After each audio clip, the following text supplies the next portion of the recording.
اتنا مجھے اندازہ ہے کہ 9 اور 10 گھنٹے کے درمیان جا کے بس کراچی میں پہنچی ہے، ادھر جا کے انہوں نے ملا دیا۔ طویل مشکل سفر کاٹنے کے بعد ایسی جگہ پہنچے جو گھر تو نہیں تھا، لیکن ایک اور زندگی کی شروعات ہو گئی جو اپنوں سے دور سالہ سال تک چلی۔ وہاں جا کے کام کیا، کنٹین تھی، وہاں ایک سیکورٹی والا تھا، وہ کہیں ادھر ویریاں گرینے والا تھا ایک آدمی۔ پھر کام کرتے کرتے تقریباً 2-3 سال گزرے، وہ بھی آتا جاتا رہا۔ اس نے دیکھا تو اس نے ایک دن میرے سے پوچھا، بیٹا کوئی آپ کا ہے؟ میں کوئی بھی نہیں ہے بابا میرا۔ 2-3 سال کام کیا، اس کے بعد انہوں نے مجھے دیکھا، بھائی نماز پڑھتا ہے، اچھا بچہ، شریف بچہ ہے گا، وہ مجھے ساتھ لے گئے۔ پہلے پوچھا بھائی شادی کریں، بیٹا آپ کی شادی کرا دیتا ہوں۔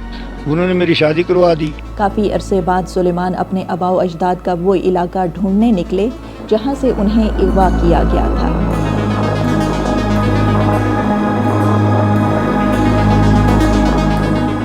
جب کل باغ میں گیا ہوں بازار میں تو مجھے دیکھا تو میں سوچا بازار، پھر میں پوچھا کہ بھائی بازار کدھر ہے کالا باغ کا؟ بہرحال ابھی نیچے ہو گیا تھوڑا، پہلے روڈ اوپر تھا پہلے، اس رستے کا بھی مجھے کوئی پتہ نہیں چلا گا۔ انہیں شام تبدیل ہو گئے، سارا نئی دنیا آ گئی، زمین بھی نمی بن گئی۔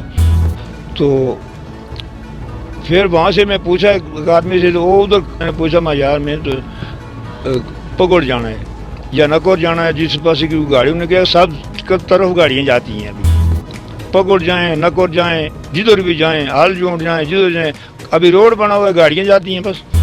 میں نے تو پھر حیران ہو گیا، بھائی گاڑیاں بھی جاتی ہیں؟ ہاں میں جی گاڑیاں جاتی ہیں۔ تو میں پھر وہاں جہاں اڈا تھا ہمارے جیپن شپوں کا یا سوزوکیوں کا، میں ادھر پھر جا بتا، ادھر کچھ 2-4 عورتیں بیٹھی ہوئی تھی اس علاقے کی، وہ باتیں کرتی تھی ہماری زبان میں۔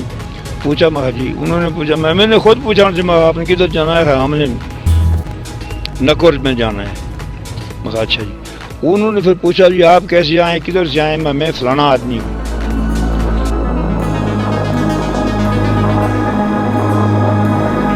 برات آپ تھوڑے سارے فوت ہو گئے، بھابیاں زندہ ہیں۔ تو اس لڑکی نے پھر فون کیا اس میری بھتیجی کو، مقبول کو، وہ بھی زندہ ہے ماشاءاللہ الحمدللہ۔ تو اس نے بولا بھائی ٹھیک ہے، یہ ہمارے چاچا اور ان کو ساتھ لاؤ۔ ہم سوزوکی پہ آ رہے تھے، پیچھے سے ایک ٹوٹا گیا تھا، ٹوٹے کی چھت پہ یہ بیٹھے ہوئے تھے ماجد صاحب۔ اس لڑکی نے مجھے بولا کہ یہ آپ کا سکا بھتیجا ہے۔ پھر آگے جا کے ٹوٹا کھڑوتا ہماری سوزوکی پہ جا کے کھڑوتی، اس لڑکی نے بلایا ان کو، بھائی ادھر آؤ۔ وہ آیا دیکھا یہ آپ کے چاچا اور ہیں جو گھومے تھے۔ پھر یہ بھی اسی سوزوکی پہ ہمارے ساتھ ہو گئے، تھوڑے چلے، پھر آگے مطلب پگوڑ کا اسٹاپ آ گیا، ادھر جا کے نکلے، ادھر رہتے تھے مطلب، یا پھر گھر لے گئے مجھے۔ سلیمان بابو 47 سال پہلے اور آج کے ایبٹ آباد میں خاصا فرق محسوس کرتے ہیں۔ 47 سال کے بعد میں جب ادھر آیا ہوں تو یہ نام میں نے دیکھا، وہ نہ وہ پگوڑ ہے، نہ وہ نکور ہے، نہ وہ کھان ہے۔ کیوں؟ اس وقت دور دور مکان ہوتے تھے، ابھی ایک جگہ میں اسی ڈوگی میں ایک ہماری ڈوگی ہوتی تھی، 2 دن وہ ہل چلاتے تھے ہم تو وہ نہیں ختم ہوتی تھی۔ ابھی اس پہ 4-5 مکان بن گئے ہیں۔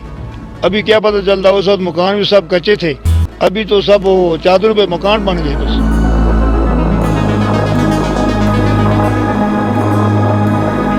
جو ہمارا زمانہ تھا اس وقت زیادہ ہمدردی تھی، بلکہ اپنوں سے تائے چاچے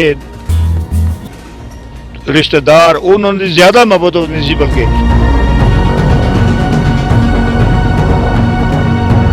مطلب ہم نے جب سے ہوش سنبھالا ہے تب سے سنتے آ رہے تھے کہ وہ قتل ہو گئے ہیں، جائے وقوع پہ، مطلب جیسے انہوں نے قتل کا پورا سین کریٹ کیا تھا، تو اس جگہ پہ انہوں نے کوئی چیز ذبح کر کے خون بہایا، اور پھر نیچے آبشار تک وہ خون کے قطرے موجود تھے، دریا تک مطلب ایسی نشاندہی انہوں نے چھوڑی تھی تاکہ ان کو گھر والوں کو پورا یقین ہو جائے کہ یہ قتل ہو گئے ہیں۔ تو مطلب یہ پورا ایک سین کریٹ کیا گیا تھا، تو ہمیں مطلب اس پر یقین کرنا بہت مشکل تھا۔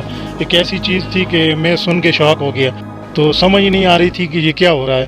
47 سال بعد وہ کیسے زندہ ہو سکتے ہیں یا کیسے واپس آ سکتے ہیں۔ تو جب میں نے ان کو دیکھا، انکل کو جب میں نے دیکھا پہلی دفعہ، پہلی ملاقات فیملی میں میرے ساتھ ہی ان کی ہوئی، تو جب میں نے ان کو دیکھا تو میں نے پہچان لیا کہ میں، کیونکہ ہمارے چچو کی شکل ان سے مشابہت کرتی ہے، پھر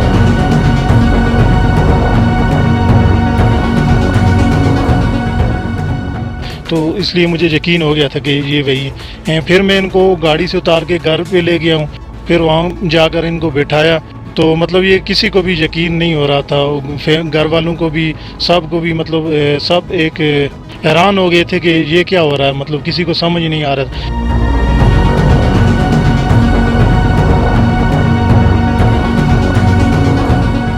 انہوں نے مجھے جب اپنا آئی ڈی کارڈ دکھایا تو وہ جب میں نے آئی ڈی کارڈ دیکھا اس پہ ہمارے دادا جی کا نام لکھا ہوا تھا، تو ان کا جو پہلے نام تھا وہ نام تو تبدیل تھا لیکن دادا جی کا وہی نام تھا۔